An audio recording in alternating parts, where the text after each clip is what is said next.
పఠింపశ్రేష్ఠ గ్రంథము బైబిల్, పఠింపశ్రేష్ఠ గ్రంథము బైబిల్, అనుదినం పఠించిన ప్రేమతో నడుపును, ఓ పఠింపశ్రేష్ఠ గ్రంథము బైబిల్,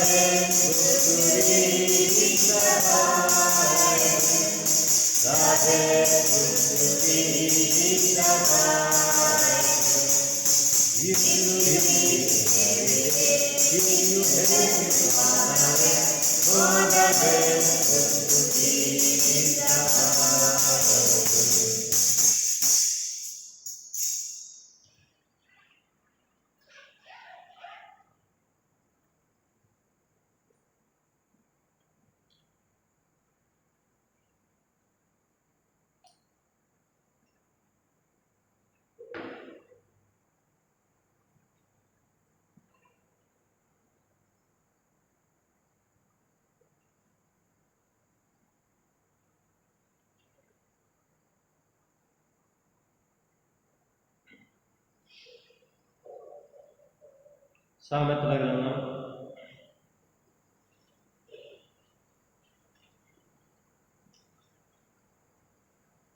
21వ అధ్యాయం. పరిశుద్ధ గ్రంథంలో నుంచి సామెతలు 21వ అధ్యాయం 30-31 చివరి 2 వచనాలు అందరం కలిసి చదువుకున్నాం. సామెతల గ్రంథం 21వ అధ్యాయం 30-31 చివరి 2 వచనాలు అందరం కలిసి చదువుకున్నాం. యెహోవాకు విరోధమైన జ్ఞానమైనను వివేచనైనను ఆలోచనైనను నిలవదు. యుద్ధదినములకు గుర్రములను ఆయుధపరచవద్దు గాని రక్షణ యెహోవా ఆధీనము. మరలా ఒకసారి చదువుకున్నాం. యెహోవాకు విరోధమైన జ్ఞానమైనను వివేచనైనను ఆలోచనైనను నిలవదు. యుద్ధదినములకు గుర్రములను ఆయుధపరచవద్దు కానీ రక్షణ యెహోవా ఆధీనము. దేవుని సహాయం కొరకై ప్రార్థన చేస్తున్నాం. మా ప్రియమైన పరలోక తండ్రి, పరిశుద్ధుడు అయిన దేవా, మీ పరిశుద్ధ పాదం పొందనాలు. ప్రభు దినాన ఈ రాత్రి సమయంలో మరోసారి మీ సన్నిధికి చేరి రాగలగటానికి మీ కృపను అనుగ్రహించినందుకే మేము స్తుతిస్తున్నాం. దయగల మా తండ్రి, మీ సన్నిధిలో మీ సహాయం కొరకై మీ వైపు చూస్తున్నాం. మీరే మమ్మల్ని కనికరించండి. చదువైనటువంటి భాగం జ్ఞాపకం చేసుకొని మా కొరకై మీరు ఆశీర్వదించమని వేడుకుంటూ వస్తున్నాం. బలహీనము, అయోగ్యులము, అపాత్రము మీరు ఏదైనా అనుగ్రహిస్తే తప్ప పొందుకోలేటువంటి వారు కనుక మమ్మల్ని కనికరించి మాకు సహాయపడమని యేసుక్రీస్తు ప్రభు నామంలో విశ్వాసం ఉంచి అడిగి ప్రార్థించి వేడుకుంటున్నాం పరమ తండ్రి, ఆమేన్. సామెతల గ్రంథం 21వ అధ్యాయం 30వ వచనంలో దేవుని వాక్యం ఇలాగున సెలవిస్తూ ఉన్నది. యెహోవాకు విరోధమైన జ్ఞానమైనను వివేచనైనను ఆలోచనైనను నిలువదు. యుద్ధదినములకు గుర్రములను ఆయుధపరచుట కద్దు గాని రక్షణ యెహోవా ఆధీనము. ఇక్కడ సామెతల గ్రంథంలో చాలా విషయాలు జ్ఞానైన సొలొమోను తెలియజేస్తూ వచ్చాడు. ఈ 21వ అధ్యాయంలో చివరి భాగంలో ఆయన ఈ విధంగా సెలవిస్తున్నాడు. యెహోవాకు విరోధమైన జ్ఞానమైనను వివేచనైనను ఆలోచనైనను నిలవదు. యెహోవాకు విరోధమైనటువంటి జ్ఞానమైన వివేచనైన ఆలోచనైన నిలవదు అని రాయబడింది. ఎందుకంటే దేవునికి వ్యతిరేకమైనటువంటిది ఏది కూడా, దేవుని యొక్క ఆలోచనలకు ప్రతికూలమైనటువంటిది ఏదైనా మానవుడు చేయలేడు. ఎంత గొప్పవాడైనా, ఎంత విద్యావేత్త అయినా, ఎంత జ్ఞాన వివేచనలు కలిగినటువంటి వాడైనా యెహోవాకు విరోధంగా ఏ కార్యం కూడా చేయలేడు. అది నిలవదు. జ్ఞానమైనను, వివేచనైనను, ఆలోచనైనను ఏది కూడా నిలవదు అంటే సమస్తాన్ని సృష్టించేటువంటి వాడు దేవుడు.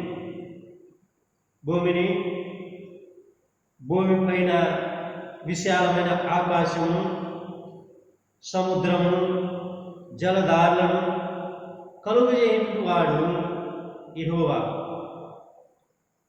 మానవుని యొక్క శక్తికి, జ్ఞానానికి, వివేచనకు, బలానికి పరిమితి ఉంది. కానీ దేవుని యొక్క శక్తికి, జ్ఞానానికి, వివేచనకు, బలానికి పరిమితి లేదు. ఎందుకంటే ఆదికాండం 17వ అధ్యాయం మొదటి భాగంలో ఆయన అంటాడు, నేను సర్వశక్తి కలిగినటువంటి దేవుడను, భూమి మీదను పరలోకమందును. మత్తయి సువార్త చివరి భాగంలో, తర్వాత మార్కు సువార్త చివరి భాగంలో కూడా ఆయన మాట్లాడుతూ వస్తాడు. నేను సర్వశక్తి కలిగినటువంటి దేవుడను, భూమి మీదను పరలోకమందును సర్వాధికారం కలిగినటువంటి దేవుడను. కనుక దేవుని యొక్క శక్తి వేరు, మానవుని యొక్క శక్తి వేరు. మానవుడు కొంతవరకే చేయగలడు, దేవుడు సమస్తాన్ని కూడా చేయగలడు. అందుకే అబ్రహాముతో మాట్లాడుతూ ఉన్నప్పుడు శారయి నవ్వుకుంటే శారయితో దేవుడు అన్నాడు, యెహోవాకు అసాధ్యమైనది ఏమైనా ఉన్నదా అని అన్నాడు.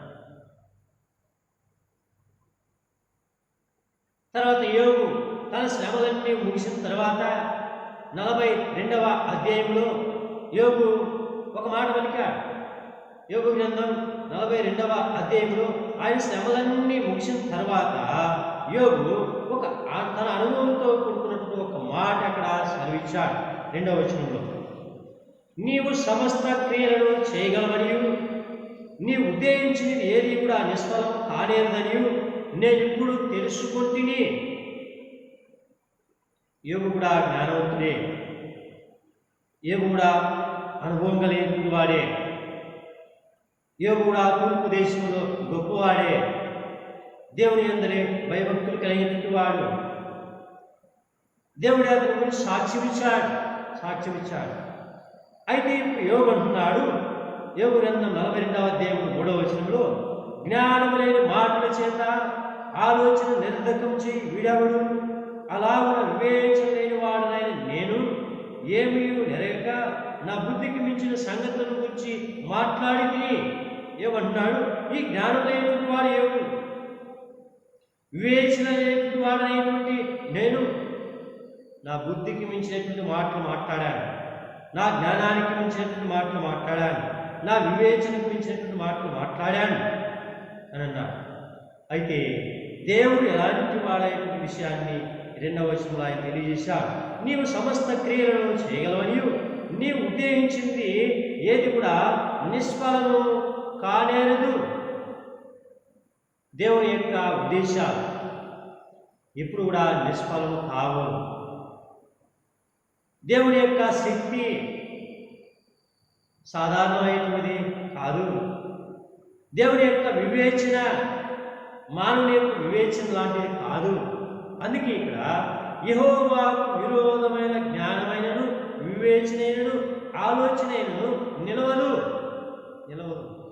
కనుక ఇప్పుడు చాలామంది ఏమంటున్నారంటే, కరోనా చైనా దేశస్థులు దాన్ని సృష్టించి వదిలిపెట్టారు అని అంటున్నారు. చాలామంది చెప్పేటువంటి మాట. అయితే దేవుడు వాక్యం ఏం చెప్తుందంటే, యెహోవాకు విరోధమైన జ్ఞానమైనను, వివేచనైనను నిలవదు. ఒకవేళ దేవుడే వారిని ఆ విధంగా సిద్ధపరిచి ఒకవేళ పంపించి ఉంటే నిలుస్తుంది, కానీ దేవునికి విరోధంగా ఏదైనా చేయాలంటే అది నిలవదు. మనం ఎన్నైనా మాట్లాడుకోవచ్చు. ప్రతి మనిషి కూడా తనకు తోచింది తను మాట్లాడుతూ ఉంటాడు. కనుకనే ఇక్కడ అన్నాడు, జ్ఞానమైన వివేచనైన ఆలోచనైనా నిలవదు. తరువాత యుద్ధ దినములకు గుర్రములను ఆయుక్తపరచుట కద్దు గాని రక్షణ యెహోవా ఆధీనము. కాబట్టి యుద్ధం కొరకై ఆయా దేశాలు ఆయుధాలు సిద్ధపరచుకొని ఉన్నారు. అయితే ఇక్కడ దేవుడు అంటున్నాడు, యుద్ధ దినం కొరకై నీవు సిద్ధపరిచిందంతా కూడా నిన్ను ఆయుక్తపరచదు. రక్షణ అనేటువంటిది యెహోవా యొక్క ఆధీనంలో ఉంది.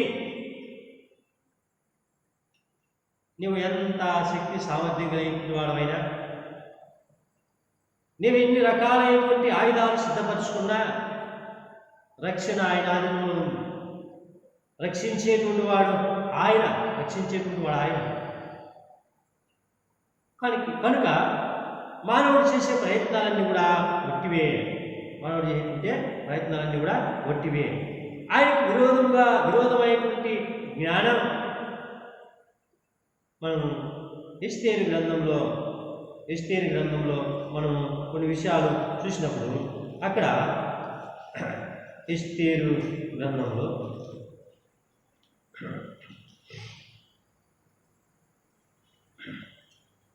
3వ అధ్యాయం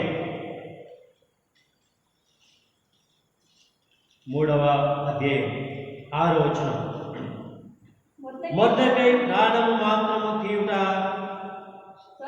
స్వల్ప కార్యమని ఎంచి మొర్దెకై యొక్క జనులు ఎవరైనది తెలుసుకుని అహష్వేరోషు యొక్క రాజ్యమంతటి నుండి మొర్దెకై స్వజనులకు యూదులందరినీ సంహరించుటకు ఆలోచించెను. ఇక్కడ హామాను వ్యక్తి రాజులకు మంత్రి, ప్రధానమంత్రి, ఆయన ఒక ఆలోచన చేశాడు.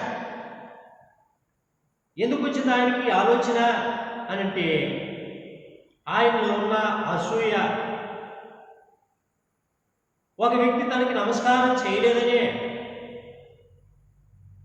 ఇంకా వేరే ఏ ద్రోహం ఆయన చేయలా, నమస్కారం చేయలేదన్నటువంటి వ్యక్తిని ఆయన సంహరించాలనుకున్నాడు.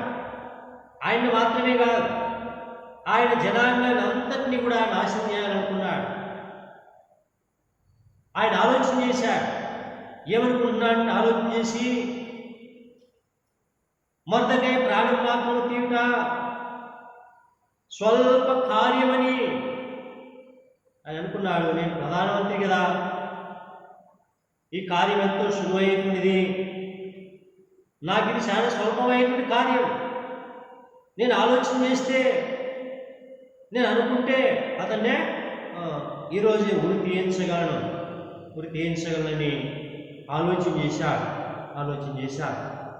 తన కొరకై అతడు ఎన్నో పన్నాగాలు పన్నాడు, ఎన్నో రకాలైనటువంటి ఆలోచన చేశాడు. తన వేరులో ఉన్నటువంటి రాజు ముద్రిక చేత ముద్రించి శాసనాన్ని సృష్టించాడు, రాజును మెప్పించాడు, ఒప్పించాడు. అయితే చివరికి అతని ఆలోచన ఏమైంది చూడండి. ఎస్తేరు గ్రంథం 7వ అధ్యాయం, 9వ వచనం 10వ వచనం. రాజు ముందర నుండి షండులలో హర్గోనా అని ఒకడు ఏలినవాడ చిత్తగించును. రాజు మేలు కొరకు మాట్లాడిన మొర్దెకైని ఉరితీయుటకు హామాను చేయించిన 10 మూరల ఎత్తుగల ఉరికొయ్య హామాను ఇంటి వద్ద నాటబడి ఉన్నది అనగా రాజు దాని మీద వాని ఉరితీయుడని ఆజ్ఞ ఇచ్చెను. కాగా హామాను మొర్దెకైకి సిద్ధము చేసిన ఉరికొయ్య మీద వారు అతనినే ఉరి తీసిరి. అప్పుడు రాజు యొక్క ఆగ్రహం చల్లారెను అని రాయబడింది. మొర్దకై సిద్ధం చేయనటువంటి ఉరికొయ్య. ఎవరి కొరకు సిద్ధం చేయడంట? మొర్దకై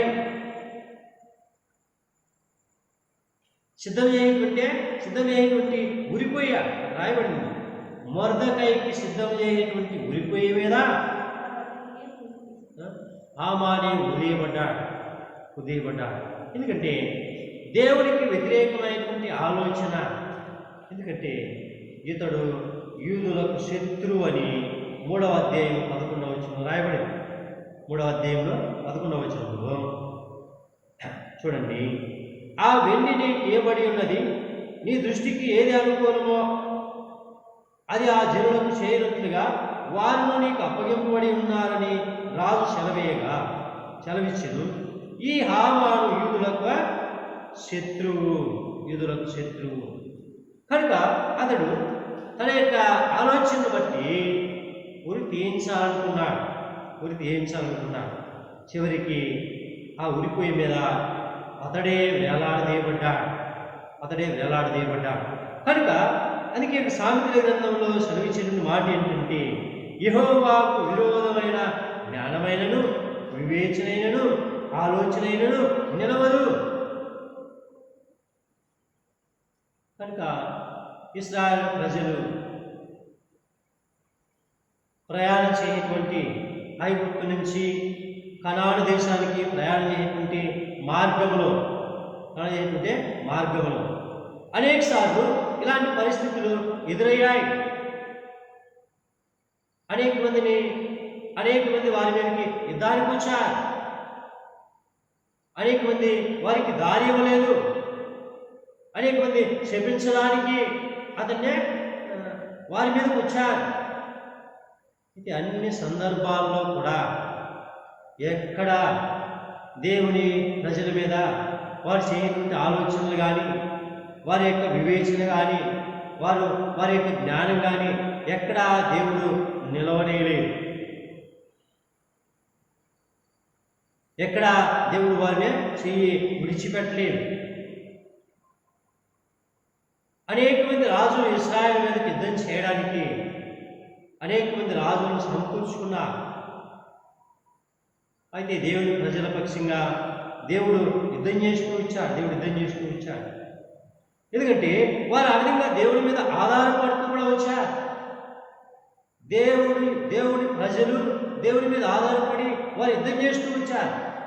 అందుకే దేవుడు వారికి విజయాన్ని చేకూర్చాడు. కనుక యుద్ధ దినములకు గుర్రములను ఆయుక్తపరచుట కద్దు గాని రక్షణ యెహోవా ఆధీనము అంటే యుద్ధ దినం కొరకై నువ్వు సిద్ధపరిచింది నిన్ను కాపాడలేదు. నీవు దాచుకున్నటువంటిది నీ అక్కడ పనికిరాదు. దేవుని వాక్యము సెలవిస్తుంది, ఉగ్రత దినమందు నీ వెండి బంగారములు నిన్ను కాపాడలేవు. నీ బంధుమిత్రులు నిన్ను కాపాడలేరు. నీకున్న ఆస్తిపాస్తులు నిన్ను రక్షించలేవు. నీకున్నటువంటి పదవులు నిన్ను కాపాడలేవు. అలా ఉన్న కాపాడగలిగి ఉంటే చనిపోయేటువంటి ఉన్నతమైనటువంటి వారంతా కూడా ఎవరు చనిపోయేటువంటి వారుగా,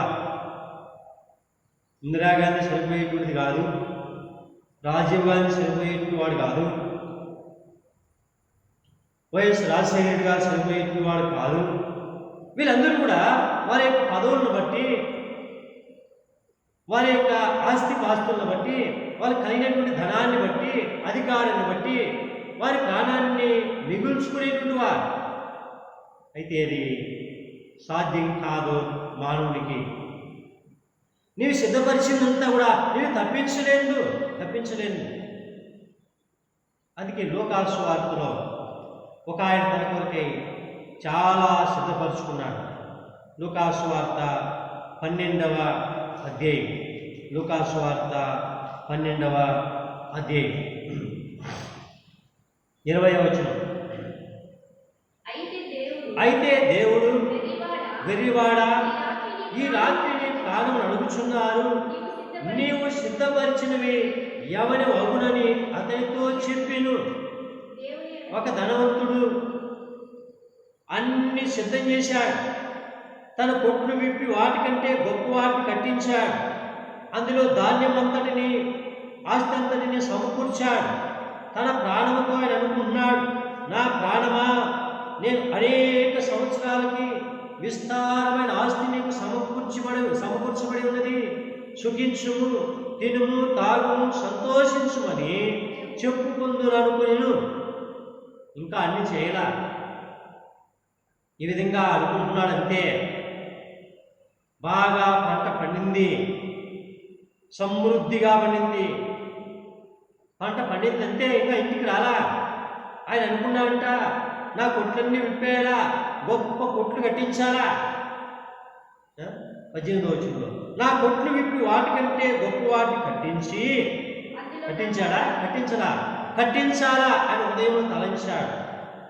అందులో నా ధాన్యం అంతటిని, నా ఆస్తి అంతటిని సమకూర్చుకొని, ఇంకా సమకూర్చలా. నా ప్రాణమా, అనేక సంవత్సరములకు విస్తారమైన ఆస్తి నీ కొరకు సమకూర్చబడి ఉన్నది. సుఖించుము, తినుము, త్రాగుము, సంతోషించు అని చెప్పుకొందుననుకొనిను. తలంచినాడంటే తన హృదయంలో ఆ తలంపు ఉందంటే ఇవన్నీ జరగలా. అందుకే దేవుని వాక్యం సెలవిస్తుంది, నీ హృదయంలో తలంపు పుట్టక మునిపే ఆయన నిన్న ఎరుగును. అంజూరపు చెట్టు క్రింద ఉన్నప్పుడే నిన్ను నేను ఎరిగి తిని అని అన్నాడు. నీ దినములలో ఒకటి కూడా కాక మునిపే నీ జీవితాన్నంతా ఎరిగినటువంటి దేవుడు ఆయన. కనుక అందుకే ఇక్కడ అన్నాడు, నీవు సిద్ధపరిచినవి ఎవని మగును.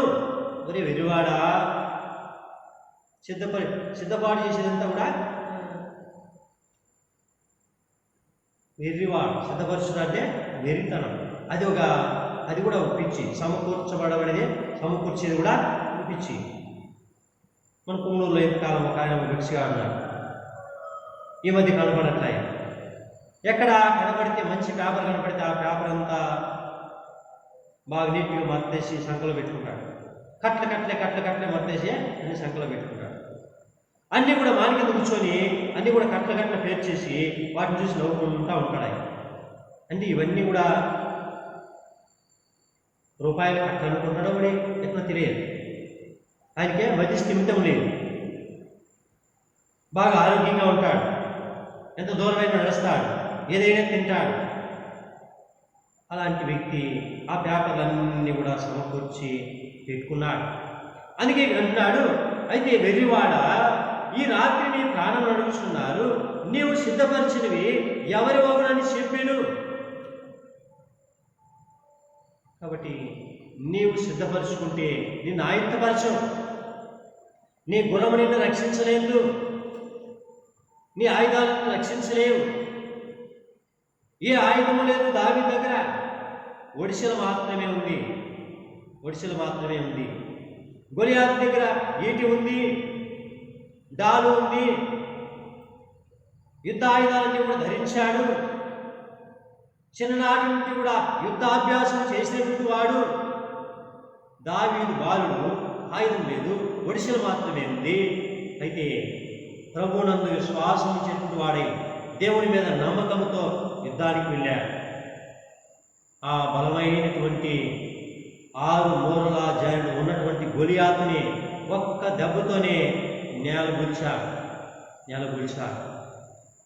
కనుక నీవు సిద్ధపరిచినటువంటివి నిన్ను రక్షించలేవు, నీవు సిద్ధపరిచినటువంటివి నిన్ను కాపాడలేవు, నీవు సిద్ధపరిచినటువంటివి నీవు కాలేవు. కనుక అందుకే అంటున్నాడు 21వ వచనంలో, లూకాసు వార్త 12వ వచనంలో, దేవుని ఏడవ ధనవంతుడు కాక తన కొరకే సమకూర్చుకున్నవాడు అలాగునే ఉండునని చెప్పాను. కాబట్టి దేవుని కొరకే ధనవంతుడు కాక తమ కొరకే సమకూర్చుకున్నవాడు. నీ కొరకు నీవు సమకూర్చుకున్నటువంటిది నీకే దక్కదు. కనుక దేవుని కొరకే ధనవంతులు కావాలని, దేవుని కొరకే సమకూర్చాలని ఇక్కడ ఆయన మాట్లాడుతూ వచ్చాడు. ఇలా దేవుడి కొరకు సమకూర్చాలంటే ఎట్లా? ఇక్కడ సమకూర్చుకుంటే ఏమవుతుంది? యేసు ప్రభువే చెప్పారు. మత్తయి సువార్త 6వ అధ్యాయంలో 19వ వచనంలో, మత్తయి సువార్త 6వ అధ్యాయంలో 19వ వచనంలో దేవుడు ఒక మాట సెలవిచ్చాడు. చూడండి. భూమి మీద మీ కొరకు ధనము కూర్చుకొనవద్దు, అంటే సమకూర్చవద్దు. ఇక్కడ చిమ్మెటయు తుప్పును తినివేయును, దొంగలు కన్నము వేసి దొంగిలిదెరు. పరలోకమందు మీ కొరకు ధనము కూర్చుకునుడి, అతడు చిమ్మెటేయును తుప్పైనడు దాన్ని తినివేయరు, దొంగలు కన్నము వేసి దొంగిలారు. కాబట్టి అన్నాడు ఇక్కడ, భూమి మీద మీ కొరకు ధనము కూర్చుకోవద్దు. ఇక్కడ చిమ్మెట కొట్టి వేస్తుంది, తుప్పు కూడా తినివేస్తుంది. మాకు తెలిసినటువంటి ఒక వ్యక్తి ఒక రైస్ మిల్లులో పనిచేసేవాడు. ఆ రైస్ మిల్లు పెద్ద ధనవంతులు. ఆ రైస్ మిల్లులో పనిచేస్తూ ఆయన ఆ రైస్ మిల్లులో వచ్చిన డబ్బులు 100 రూపాయల నోటు కొన్ని దొంగలించి ఒక మట్టి పాత్రలో పెట్టి ఒక చోట కూర్చిపెట్టాడు. రోజు ఒక నోటు దొంగలించేది. ఒకవేళ తనన్నప్పుడు రూములు పెడితే యజమానుడు వచ్చినప్పుడు ఒకవేళ ఏదైనా ఆయన వెతికితే దొరికిపోతాయేమోనని ఆ రైస్ మిల్లు యజమానుడు తెలియకుండా 100 రూపాయలు రోజు 100 రూపాయల నోటు ఎత్తి పక్కన దాచిపెట్టి ఒక మట్టి పాత్రలో పెట్టి ఒక చెట్టు కింద బాధ పెట్టాడు. ఇక ఆ విధంగా అది సమకూర్చి మంచి వాహనం తీసుకోవాలనుకున్నాడు. కొంతకాలం అయిన తర్వాత కొంతకాలం చూడాల అడుగుండే, కొంతకాలం చూడాల, ఒక వారం రోజులు 2 వారాలు గమనించకుండా అట్లే ఉండిపోయినాడు. ఆ చెట్టు కింద ఏం చేసిందంటే ఎట్లో చెదులు ఆ పాత్రలోకి వెళ్ళింది. ఆ పాత్రలోకి ఎక్కడో కొంచెం సందు ఉంది. ఆ సందులో చెదులు వెళ్ళింది. ఆ నోట్లన్నీ కూడా చెదులు తినేసింది. తర్వాత పోయి తీస్తే నోట్లన్నీ కూడా ముక్కలే ఉన్నాయి, కానీ ఆ నోట్లన్నీ కూడా పాడైపోయాయి. సమకూర్చిందంతా భూమి పాలయ్యింది. నిరాశ పాలయ్యా. కనుక ఆ విధంగా నీ కొరకే సమకూర్చుకున్నటువంటిది నిన్ను కాపాడలేదు, నిన్ను రక్షించలేదు. కనుకనే అన్నాడు, దేవుడి కొరకే సమకూర్చుకొనక నీ కొరకే తన కొరకే సమకూర్చుకునేవాడు అలాగుననే, అంటే ఆ ఎర్రివాడిని లాగిన ఉంటాడని ఆయన తెలియజేశాడు. కనుక ఇక్కడ మనం జ్ఞాపకం చేసుకునేటువంటి విషయం ఏంటంటే, యెహోవాకు విరోధమైన జ్ఞానమైనను వివేచనైనను ఆలోచనైన నిలవదు. యుద్ధ దినములకు గురములను ఆయుధపరచుట కద్దు గాని రక్షణ యెహోవా ఆధీనములో ఉంది. కాబట్టి రక్షణ ఇది దేవుడు ఇచ్చేటువంటిది, లోకంలో దొరికేటువంటిది కాదు ఈ రక్షణ అనేటువంటిది. కనుక అది దేవుడు మాత్రమే ఇచ్చేటువంటిది. కాబట్టి అన్ని సందర్భాల్లో కూడా, అన్ని స్థలాల్లో కూడా, అన్ని పరిస్థితుల్లో కూడా, ఎట్టి సందర్భంలోనైనా ఆయన రక్షించగలిగినటువంటి వాడు. ఆయన ఎలాంటి పరిస్థితుల్లోనైనా రక్షణ కలిగించేటువంటి వాడు ఆయన. ఎప్పుడైతే ఆయన మీద ఆధారపడతామో అప్పుడు ఆయన సంపూర్ణంగా సంపూర్ణ రక్షణ కలుగజేయవాడు అని ఆయన రక్షించువాడను నేనే అని అన్నాడు. కనుక ఎప్పుడైతే రక్షకుడు, ఆయన పేరే రక్షకుడు, ఆయన ప్రతి వారిని కూడా రక్షించడానికి లోకంలోకి వచ్చాడు. ఆయన ఏదో తన కొరకై సంపాదించుకోవడానికి కానీ, తన కొరకై సిద్ధపరచుకోవడానికి కానీ, తన కొరకై ఏదైనా అభివృద్ధి చేసుకోవడానికి కానీ ఆయన లోకంలోనికి రాలా. నశించిన దానిని వెదికి రక్షించడానికి యేసుక్రీస్తు లోకంలోకి వచ్చాడు. లూకాసు వార్త 19వ అధ్యాయంలో లూకాసు వార్త 19వ అధ్యాయంలో మనం చూసినప్పుడు జక్కయ్య అనేటువంటి వ్యక్తి మనకు బాగా తెలిసినటువంటి వ్యక్తి. అతడు తన యొక్క ఉద్యోగాన్ని బట్టి ఎంతో సమకూర్చుకున్నాడు. ఆ గ్రామంలో ఉన్నటువంటి వారు, ఆ ఎరుకో పట్టణంలో ఉన్నటువంటి వారు అందరూ కూడా జక్కయ్య పాపం సంపాదించాడని అందరికీ తెలుసు, అక్రమంగా సంపాదించాడని అందరికీ తెలుసు. అయితే ఒకనొక సమయం వచ్చింది, తన ఆలోచనలన్నీ కూడా పక్కకు దొరికిపోయాయి, తన జ్ఞానం అంతా పక్కకు దొరికిపోయింది, తన వివేచన అంతా పక్కకు దొరికిపోయింది, తను సిద్ధపరిచిందంతా ప్రభు పాదాల దగ్గర తీసుకుని వచ్చాడు. చూడండి లూకాసు వార్త 19వ అధ్యాయంలో 8వ వచనం. జక్కయ్య నిలవబడి, ఇదిగో ప్రభువా, నా ఆస్తిలో సగం పేదలకి ఇచ్చుచున్నాను. నేను ఎవరిద్దరిని అన్యాయంగా దేవునికి తీసుకునే ఎడలా అతనికి 4 వంతులు మరలా చెల్లించనని ప్రభువుతో చెప్పాను. కాబట్టి జక్కయ్య నిలబడి తను ఏదైతే అక్రమంగా ఆర్జించాడో దాన్ని అంతా కూడా తీసుకుని వచ్చి ప్రభు పాదాల దగ్గర పెట్టాడు. అయ్యా, నేను అక్రమంగా సంపాదించినటువంటి సొమ్మును నా ఆస్తిలో సగం పేదలకు ఇస్తుంటున్నా. ఎవరి దగ్గర నేను అన్యాయంగా తీసుకుంటే 4 వంతులు మరలా వాళ్ళకే చెల్లిస్తా ఉండా. తన కొరకే సిద్ధపరుచుకున్నాను అని అనుకుని ఉంటే జక్కయ్య కూడా మోసపోయేటువంటి వాడే. ప్రభు అతన్ని దర్శించాడు. తను సిద్ధపరుచుకున్నటువంటి దానిని దేవుడు విడుదల చేశాడు. తన జ్ఞానాన్ని, తన వివేచనను జక్కయ్య సొంతం కాదని తెలియజేశాడు. ఇప్పుడు జక్కయ్య విషయం మనం చూస్తే ప్రభు అన్నాడు అతన్ని 9వ వచనంలో, ఇతడును అబ్రహాము కుమారుడే, ఎందుకనగా నేడు ఇంటికి రక్షణ వచ్చి ఉన్నది. కనుక ఇక్కడ మనం చూస్తే ఇంటికి రక్షణ. ఎవరు రక్షణ కల్పించేటువంటి వారు? యోబు గ్రంథంలో 1వ అధ్యాయంలో మనం ఎన్నోసార్లు చదువుకున్నాం. యోబు దేవునితో వాదిస్తూ ఒక మాట అన్నాడు. ఆయన 1వ అధ్యాయం 10వ వచనంలో, నీవు అతనికి అతని ఇంటి వారందరికీ కలిగిన సమస్తములను చుట్టూ కంచె వేస్తే కదా. కంచె అంటే రక్షణ. తనకు కలిగినటువంటి ఆస్తి అంతటికి, తన కుటుంబానికి దేవుడు రక్షణ కలిగించాడు. ఆయన కంచె వేసుకోరా, యోబు కంచె వేసుకోరా, యోబు సమకూర్చుకోరా. అందుకే యోబు సమకూర్చిందంతా, యోబు మొట్టమొదట కలిగిందంతా కూడా సర్వనాశనం అయిపోయింది. దేవుడు సాతానికి అనుమతించాడు. ఆయన ఆస్తి అంతటి మీద నీకు అధికారం ఇస్తా ఉండా.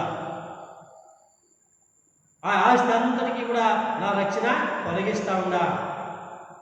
యోగుకు మాత్రమే నా రక్షణ, ఆయన ప్రాణానికి మాత్రమే నా రక్షణ.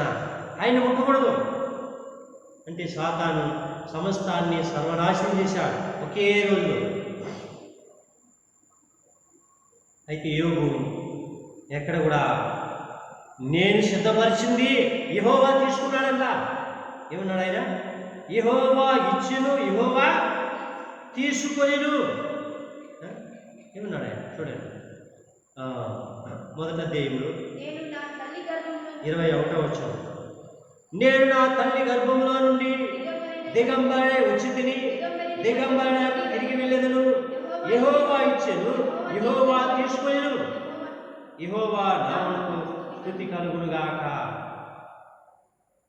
కాబట్టి యోగుకున్నటువంటి సమస్తము కోల్పోయినప్పుడు నా ఆస్తి పోయినే, నేను సిద్ధపరిచింది పోయినే అని యోగు బాధపడలా.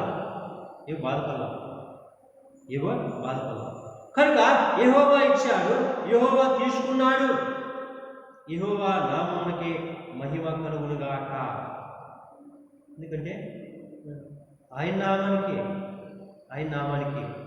మాకు కాదు యెహోవా, మాకు కాదు, నీకే మహిమ, నీకే మహిమ.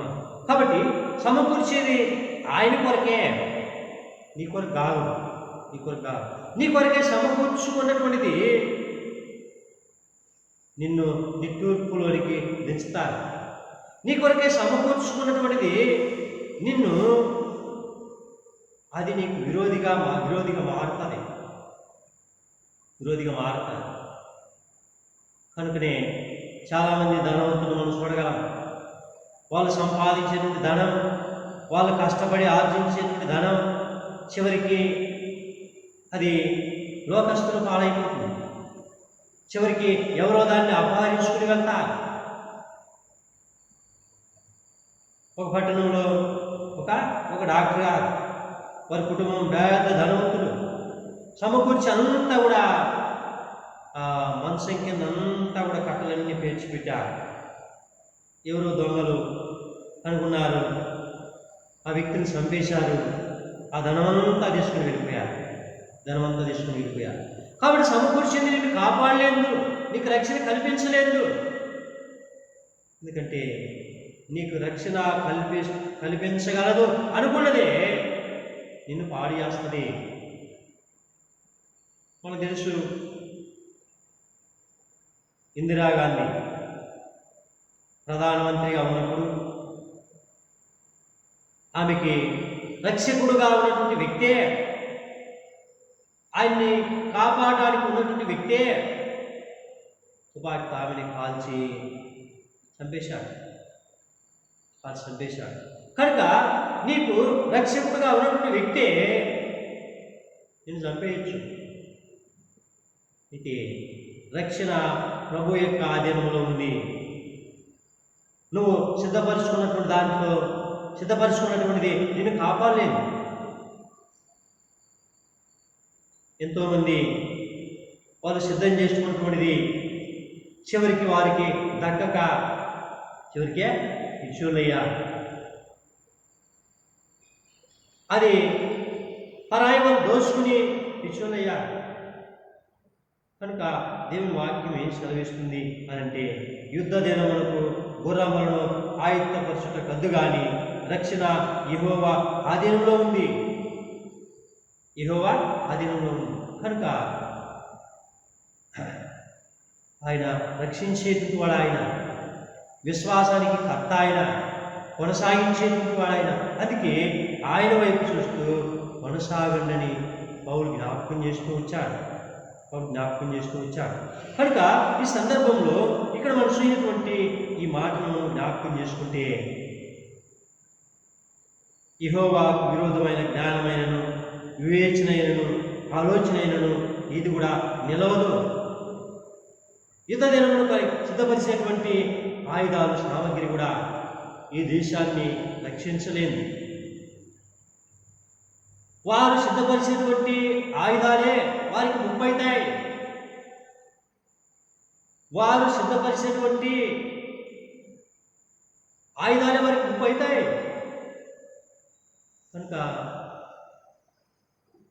మనల్ని మనము రక్షించుకొనలేమని ఎరిగి, రక్షించేటువంటి వాడు ఆయన మాత్రమే అని ఎరిగి ఎప్పుడైతే ఆయన వైపు చూస్తామో, ఆయన ఎట్టి పరిస్థితుల్లోనైనా ఆయన రక్షించగలడు. ఎలాంటి సందర్భంలోనైనా ఆయన బలపరచగలడు. ఆయుధాలు అవసరంలే, గుర్రాలు అవసరంలే.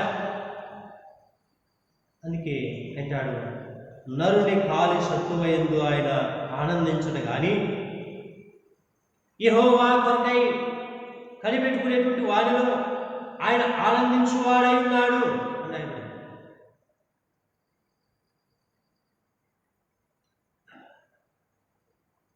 సమూయేలు గ్రంథంలో సమూయేలు పుట్టినప్పుడు సమూయేలు యొక్క తల్లి ఒక మాట అనింది. సమూయేలు మొదటి గ్రంథంలో చూడండి, 2వ అధ్యాయం మొదటి వచనంలో ఆమె ఈ విధంగా విజ్ఞాపన చేసి ఈ విధంగా మాట్లాడుతూ వస్తుంది. మరియు నా విజ్ఞాపన చేసి నా నా హృదయము యెహోవా యందు సంతోషించుచున్నది. యెహోవా యందు నాకు మహాబలము కలిగెను. ఎక్కడి నుంచి వచ్చిందంటే ఆమె బలము? యెహోవా యందు నాకు మహాబలము కలిగెను. ఆమె ప్రయత్నం చేసింది, తన భర్తతో పోట్లాడింది, సహోదరితో పోట్లాడింది. చివరికి ప్రభు సన్నిధికి వచ్చి ప్రభు సన్నిధిలో ఆమె కన్నీరు గార్చి ప్రార్థన చేసింది. ఇప్పుడు ప్రభు సన్నిధిలో నుంచి ఆమెకు వచ్చేటువంటి బలం ఆమె అంటా ఉంది, యెహోవా యందు నాకు మహాబలము కలిగెను.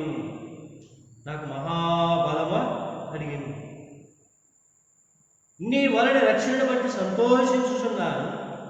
నా విరోధుల మీద నేను అతిశయపడుదును అంటే కనుక ఇక్కడ యెహోవా యందు నాకు మహాబలము కలిగెను. కాబట్టి ఆమె బలం కాదు, దేవుడిచ్చేటువంటి బలం. కాబట్టి దేవుడిచ్చేటువంటి ఆశీర్వాదము దేవుడు సిద్ధపరిచింది ఎలా ఉంటుంది అని అంటే సమూయేలు గ్రంథంలో రాయబడింది. 3వ అధ్యాయంలో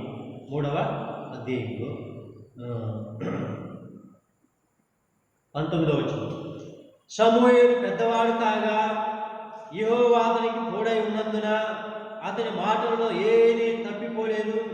కాబట్టి సమూయేలు యెహోవాకు ప్రవక్తగా స్థిరపడినని దాను మొదలుకొని బెయేర్షెబా వరకు ఇశ్రాయేలు అందరూ తెలుసుకుని దేవుడు సిద్ధపరిచింది, తను సిద్ధపరిచింది కాదు.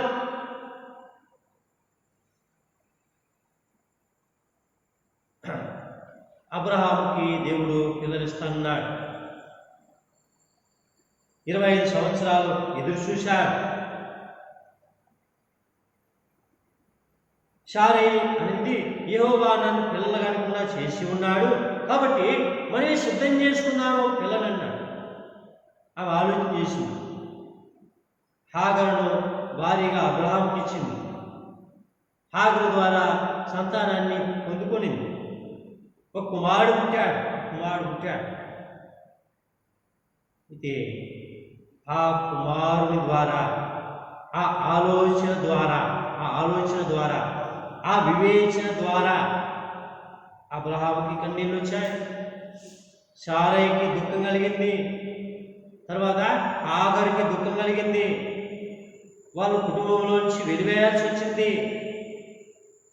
ఎందుకంటే తనకు తానుగా సిద్ధపరుచుకుంటే ఎలా ఉంటుందో శారై చూసింది. తర్వాత దేవుడు సిద్ధపరిచాడు వాగ్దాన పుత్రుడు ఇస్సాకు. దేవుని బలిపీఠం మీదకి సంపూర్ణంగా విధేయుడుగా వచ్చాడు. కనుక దేవుడు అతన్ని ఆశీర్వదించాడు. ఆదికాండం 26:12-13లో అతడు గొప్పవాడయ్యేంత వరకు క్రమక్రమంగా అభివృద్ధి పొందాడు. యెహోవా మనిషిని ఆశీర్వదించిన గనుక ఆ మనుషుడు గొప్పవాడాయనని రాయబడింది. కనుక దేవుని ఆశీర్వాదం, దేవుని యొక్క సిద్ధపాటు అలా ఉంటుంది. దేవుని యొక్క సిద్ధపాటు ఆశీర్వాదంతో కూడుకున్నటువంటిదిగా ఉన్నది. దేవుడు సిద్ధపరిస్తే నీకు అసాధారణమైన బలం ఉన్నది. ఎలాంటి స్థలంలోనైనా, ఎలాంటి యుద్ధంలోనైనా, ఎలాంటి పరిస్థితుల్లోనైనా విజయాన్ని ఆయన చేకూర్చగలడు. అందుకే ఆశ ప్రార్థన చేశాడు, అయ్యా ఈ 1000 సైన్యంతో నేను యుద్ధం చేయలేను, నేను బలహీనుణ్ణి, నువ్వే నాకు దిక్కు, వేరెవరు లేరు, నీ మీదనే ఆధారపడుతున్నారని ఆశ ప్రార్థన చేస్తే గొప్ప విజయాన్ని దేవుడు దయచేశాడు. దేవుడు సిద్ధపరిచాడు. కనుక ఇక్కడ ఆమె విజ్ఞాపన చేసి ఆమె అంటూ ఉంది, విజ్ఞాపన చేసి యెహోవా యందు నాకు మహాబలము కలిగెను, నీ వలన రక్షణను బట్టి సంతోషించున్నాను, నా విరోధుల మీద నేను అతిశయపడదును.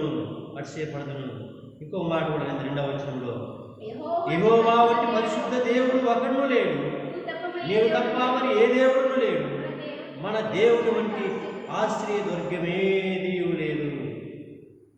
ఆయనే మనకు రక్షణ కల్పించేటువంటి వాడు, ఆశ్రయం ఇచ్చేటువంటి వాడు ఆయనే.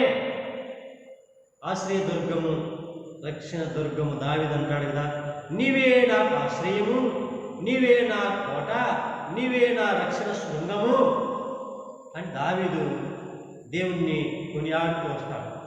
ఎలాంటి పరిస్థితుల్లో ఉన్న దావీదు, అరణ్యంలో ఉన్నా, గుహల్లో ఉన్నా, ఆకలితో ఉన్నా, వస్త్రహీనుడై ఉన్నా, నిద్ర లేక ఉన్నా, మనసుకు తడుస్తూ ఉన్నా, ఎలాంటి పరిస్థితుల్లో ఉన్నా యెహోవాయే నాకు ఆశ్రయం అంటాడు. కనుక ఈ దినాల్లో దేవుని యొక్క పిల్లలైనటువంటి వారు, దేవుని యందు విశ్వాసం ఉంచేటువంటి వారు ఏ స్థలంలో ఉన్నా, ఎక్కడున్నా ఆయనే ఆశ్రయం, ఆయనే దుర్గం, ఆయనే భద్రత ఇచ్చేటువంటి వాడు, ఆయనే రక్షించేటువంటి వాడు. కనుక ఆయన మీద ఆధారపడితే, ఆయన వైపు చూస్తే, ఆయన మీద ఆనుకుంటే, ఉదయకాలం మనం ఒక మాట జ్ఞాపకం చేసుకున్నాం. యెషయా గ్రంథంలో ఒక మాట మనము జ్ఞాపకం చేసుకున్నాం. 26వ అధ్యాయంలో 3వ వచనంలో, ఎవని మనస్సు నీ మీద ఆనుకున్నో వాణ్ణి పూర్ణ శాంతి గలవాడిగా కాపాడు. ఎలైనా అతను ఎందు విశ్వాసం ఉంచి ఉన్నాడు. యెహోవాయే నిత్యాశ్రయ దుర్గము, యుగయుగములు యెహోవాను నమ్ముకొనుడి. కాబట్టి ఇక్కడ కూడా అంటున్నాడు, నిత్యాశ్రయ దుర్గము యెహోవాయే. ఎల్లప్పుడూ కూడా అన్ని సందర్భాల్లో, అన్ని సమయాల్లో, అన్ని పరిస్థితుల్లో ఆయనే నిత్యాశ్రయ దుర్గము అన్నాడు. ఎప్పుడంటే ఎవని మనస్సు నీ మీద ఆనుకున్నో, ఎవరైతే ఆయన మీద ఆధారపడతారో. అన్న వెళ్ళి మందిరానికి వచ్చింది, అక్కడ కన్నీరు కార్చింది, ఆయన మీద ఆధారపడింది, ఒక బిడ్డను సంపాదించుకునింది. యెహోవా నాకు మహాబలము కలగజేసెను అని సాక్ష్యం ఇవ్వగలిగింది. అయితే ఇక్కడ యెషయా ద్వారా దేవుడు సెలవిచ్చేటువంటి మాట ఏంటంటే, ఎవని మనస్సుని మీద ఆనుకొనునో. కాబట్టి దేని మీద ఆనుకుంటున్నావో, నీవు సిద్ధపరిచినటువంటి దాని మీద ఆనుకున్నావా? నీ ధనం మీద ఆనుకున్నావా? లేకంటే నీకెవరైనా సహాయకుడుగా ఉన్నటువంటి వారి మీద ఆదుకున్నావా? ఎవరి మీద ఆనుకున్నా, ఎవరి మీద ఆధారపడినా, నీకు సహాయం కావాలన్నప్పుడు అవన్నీ కూడా తొలగిపోతాయి. అయితే ఈ లోకంలో అన్నీ తొలగిపోయినా దేవుని యొక్క రక్షణ అంటాడు, చంటి పిల్ల తన యొక్క బిడ్డను మరుచునా, వారైనా మరుచుదురుగా నేను నిన్ను మరవనంటాడు. నీ తల్లిదండ్రులు నిన్ను విడిచేను, యెహోవా నన్ను చేరదీయును అని దేవుని వాక్యం సెలవిస్తుంది. కనుక ఎవరి మనస్సు నీ మీద ఆనుకొనును. అందుకే ఉదయం జ్ఞాపకం చేసుకున్నాం. లూకాసు సువార్త 3వ అధ్యాయంలో అన్నా అనేటువంటి ప్రవక్తి, ఆమె 84 సంవత్సరాలు విధవరాలై ఉండి ఉపవాస ప్రార్థనలతో రేయింబవళ్ళు దేవుని మందిరములో సేవ చేస్తూ ఉండేను. ఉపవాస ప్రార్థనలతో పనిచేస్తాను. ఉపవాస ప్రార్థనలు చేస్తూ దేవుని యొక్క ఆలయంలో పని, ఆయన్ని ఆనుకొని కనుక ఎవని మనస్సుని మీద ఆనుకున్నో వాని పూర్ణ శాంతి గలవానిగా కాపాడు. ఎలాగా అతన్ని ఎందుకు విశ్వాసం ఉంచి ఉన్నాడు. కాబట్టి మనుషుల మీద ఆధారపడితే మనుషులు సహాయం చేయరు, మనుషుల సహాయం చేయరు. మనుషులు వదిలిపెడతారు, డబ్బు ఉంటే చూస్తారు, లేదంటే వదిలిపెడతారు. ఎంతోమంది దినాల్లో మనం చూడగలం. వాళ్ళు సంపాదించేటువంటి దినాల్లో, వాళ్ళు ఆరోగ్యంగా ఉన్నటువంటి దినాల్లో వారి ద్వారా ఎన్నో రకాలైనటువంటి పనులు మనం చేయించుకుంటాం. చివరికి వృద్ధాప్యం వచ్చిన తర్వాత, లేకపోతే రోగం వచ్చిన తర్వాత ఎవరు పట్టించుకోడు. ఎందుకంటే ఇక వృద్ధుడైపోయినాడు, వృద్ధురాలైంది, ఆ వల్ల ఏం ప్రయోజనం? ఇంకా ఉంటే ఉండి పోతే పోనీ అనుకుంటారు అంతే. అయితే దేవుడు ఆ విధంగా కాదు. నీవు తల్లి గర్భమున రూపింపబడినది మొదలుకొని ముదిమి వచ్చేంత వరకు, వృద్ధాప్యం వరకు ఆయన నిన్ను ఎత్తుకునేటువంటి వాడని రాయబడింది. ఏ సందర్భంలోనైనా, ఏ వయస్సులోనైనా, అనారోగ్య పరిస్థితుల్లోనైనా, ఎప్పుడైనా, ఎలాంటి స్థితిలోనైనా నిన్ను ఆయన చేరదీసేటువంటి వాడు.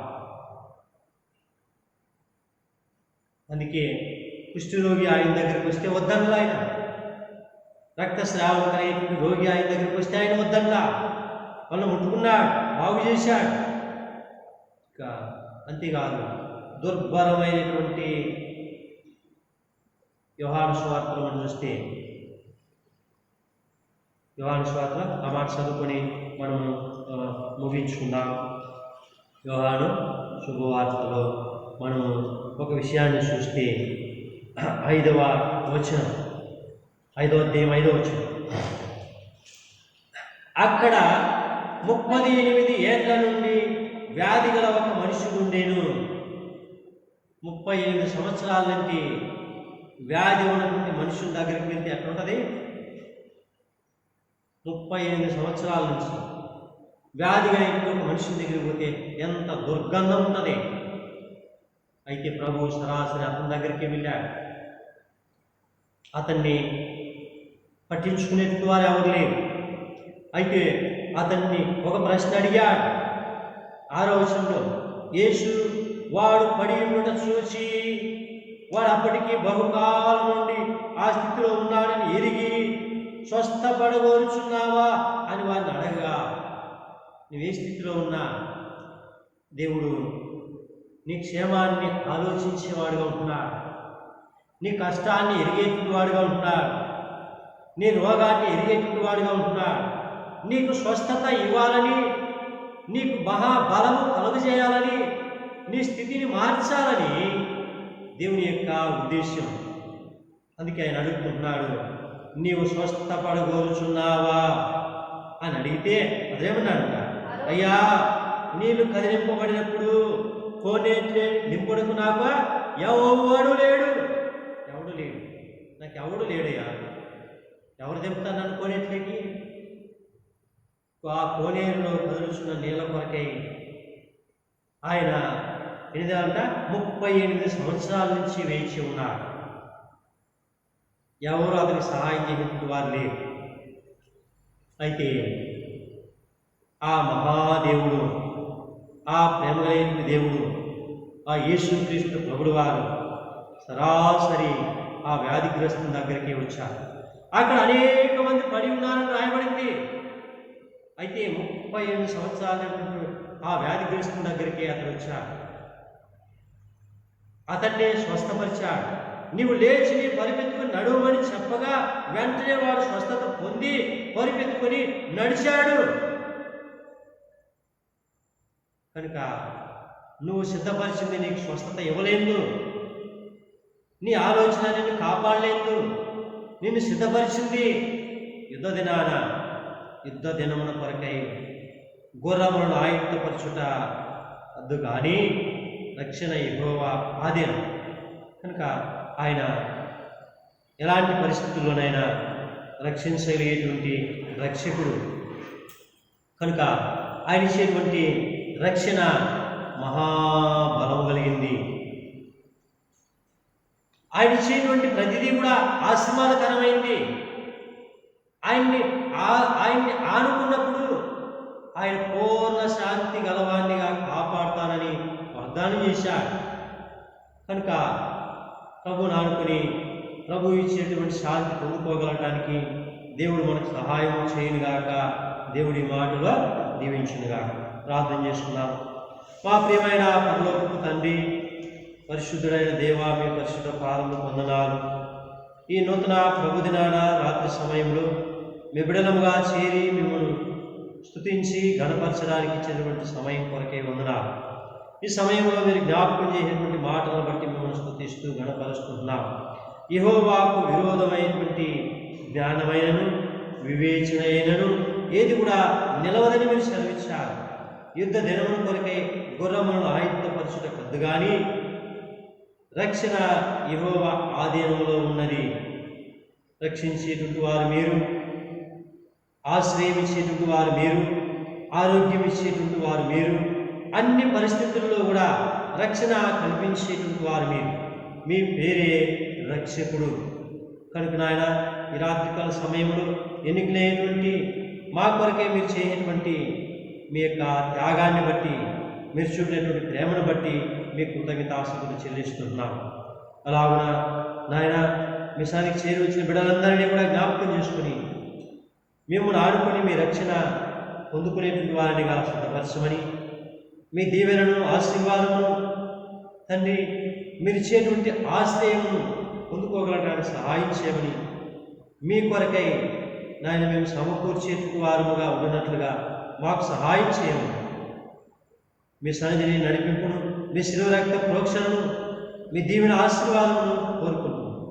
అలాగున ఆయా స్థలాల్లో మీ సన్నిధిలో చేరున్నటువంటి మీ బిడ్డలందరినీ కూడా జ్ఞాపకం చేసుకుని వారిని కూడా మీరు బలపరిచి వారి అక్కడికి తీర్చి సహాయం చేయమని యేసుక్రీస్తు ప్రభువు నామమున విశ్వాసం ఉంచి అడిగి ప్రార్థించి వేడుకుంటున్నాము పరమ తండ్రి. తండ్రి అయిన దేవుని యొక్క ప్రేమయు, కుమారుడైన యేసుక్రీస్తు వారి యొక్క కృపయు, పరిశుద్ధాత్మ యొక్క అన్యోన్య సహవాసం చేరువచ్చిన మనకున్న సకల పరిశుద్ధులకు ఇప్పుడు ఎల్లప్పుడూ దేవుని రాకడ పర్యంతం తోడే నడిపించును గాక. ఆమేన్. Praise Lord. అందరికీ వందనాలు.